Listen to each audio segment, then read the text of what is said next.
How's it going, guys? Roberto here again from MotherClock, and in this video we're going to show you how to add an employee.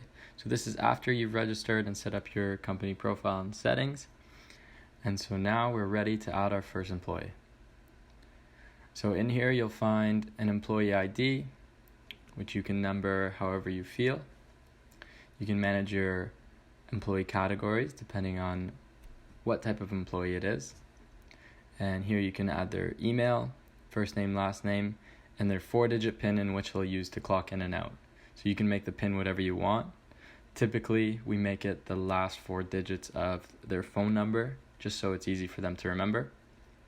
And then their SIN number, their start date of employment, date of birth, phone, address, city, postal code, province. These items are all for generating T4s and ROEs, so make sure you get these filled out because it'll make that process much easier. At the click of a button, you'll be able to generate those forms. And down here, you'll be able to find the pay preference. Right now it's direct deposit, and you can put in hourly wage, salary, depending on if they're hourly or salary. And you can change vacation pay percentage and whether it's accumulated and paid at the end of the year or automatically paid out with every pay.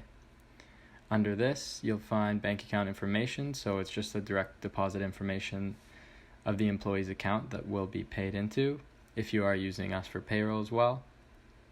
And here you'll find timesheet settings.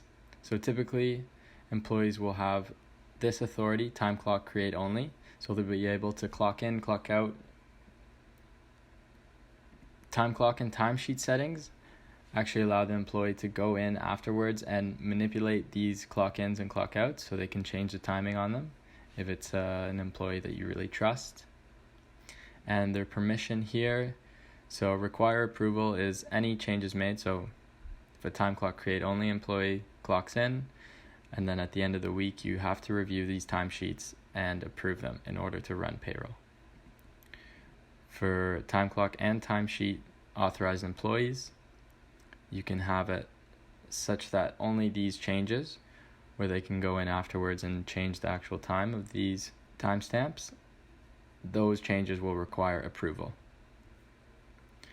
Or you can have them just auto-approved. And here you can set this employee specifically to a certain geozone. If it's a mobile employee that should only be in one location, then you can add this location to this employee to make sure that they're always clocking in the correct area.